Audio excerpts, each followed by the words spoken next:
Alle Abteilungen der SCP Foundation. Der Erfolg der Foundation hängt vor allem von der Aufteilung der Verantwortlichkeiten in verschiedene Abteilungen ab. In diesem Dokument sind einige Abteilungen aufgelistet. Um effizient zu arbeiten, sind alle Abteilungen straff strukturiert. Verwaltungsabteilung. Die Verwaltungsabteilung wird vom O5-Rat geführt und steht allen anderen Abteilungen der Foundation vor. Sie betreibt redundante Kommunikations- und Kommandozentren. Sie ist auch für die Finanzen wie die Verteilung von Geldern, Buchhaltung, Budgetplanung usw. zuständig. Aufgrund der Wichtigkeit dieser Abteilung werden Loyalitätsprüfungen hier öfter durchgeführt als in anderen Abteilungen. Der Verwaltung gehört auch die Dokumentationsabteilung an. Abteilung für außerbetriebliche Angelegenheiten. Die AAA hat vielfältige Aufgaben. Falschinformationen verbreiten, Spuren von SCPs, den Objekten und der Foundation beseitigen, Beschaffung von D-Personal und die Anwerbung neuer Mitarbeiter von militärischen und zivilen Organisationen. Die AAA ist für die Tarnung von Agenten und Einrichtungen in bewohnten Gebieten zuständig.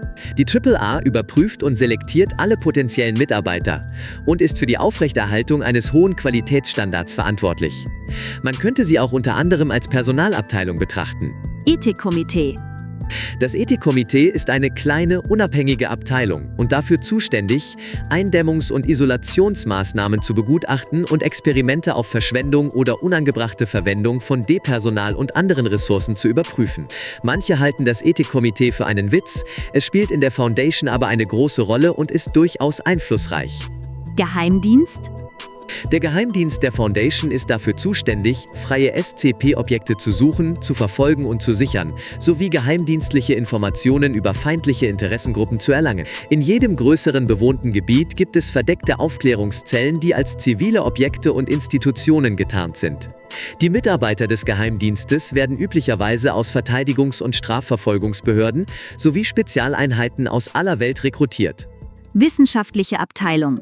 Wissenschaftliche Arbeit ist einer der Eckpfeiler der Foundation. Die wissenschaftliche Abteilung ist für die Untersuchung aller eingedämmten und neuen SCP-Objekte, die Entwicklung von Gegenmaßnahmen für Ausbrüche und der Entwurf verschiedener Geräte und medizinischer Instrumente zur Herstellung durch die Produktionsabteilung zuständig. Die Mitarbeiter der wissenschaftlichen Abteilung werden aus dem Kreis der besten und vielversprechendsten Wissenschaftler verschiedener Bereiche rekrutiert.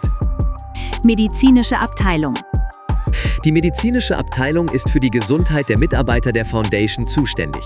Durch die Natur der Arbeit der Foundation kommt es oft zu schwer zu behandelnden oder ungewöhnlichen Verwundungen, Frakturen, Infektionen und Störungen.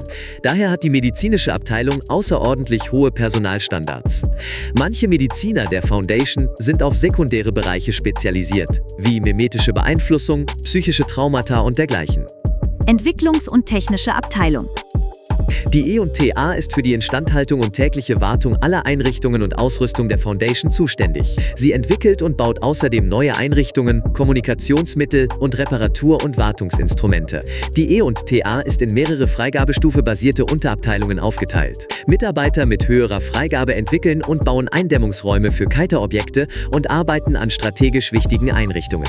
Logistikabteilung.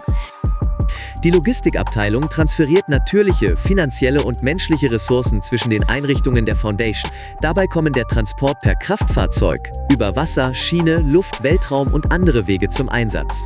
Die Transportaufträge werden über ein kompliziertes System priorisiert.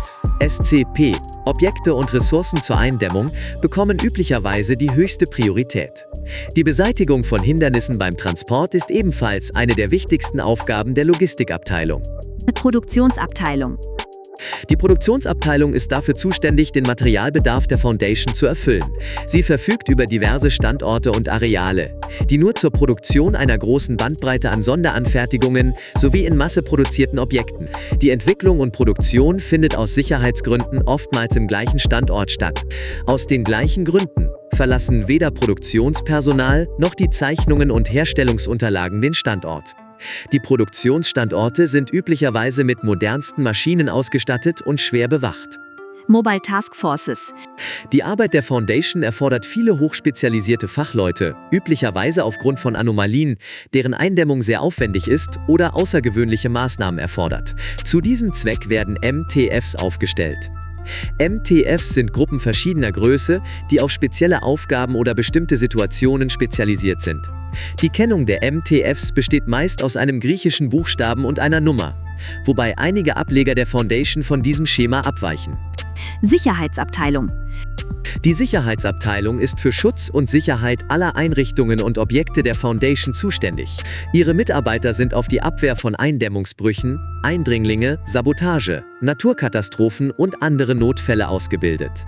Neue Mitarbeiter in diesem Bereich durchlaufen üblicherweise eine Grundausbildung, bevor sie einem Objekt oder einer Einrichtung zugeteilt werden. Dort wird eine weiterführende Ausbildung für den jeweiligen Einsatz durchgeführt. Abteilung für innere Sicherheit.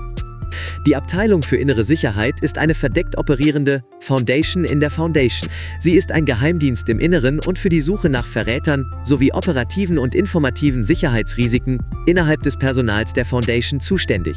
Die Abteilung ist streng hierarchisch strukturiert und folgt einem genau definierten, mehrstufigen Ermittlungsprotokoll. Potenzielle Agenten der AIS müssen ein makelloses Führungszeugnis aufweisen und mindestens ein Jahr bei der Foundation arbeiten. Die meisten AIS-Agenten behalten ihre offizielle Position, um ihren Vorgesetzten Informationen über die jeweilige Abteilung aus erster Hand liefern zu können. Die AIS wird üblicherweise als Mythos dargestellt.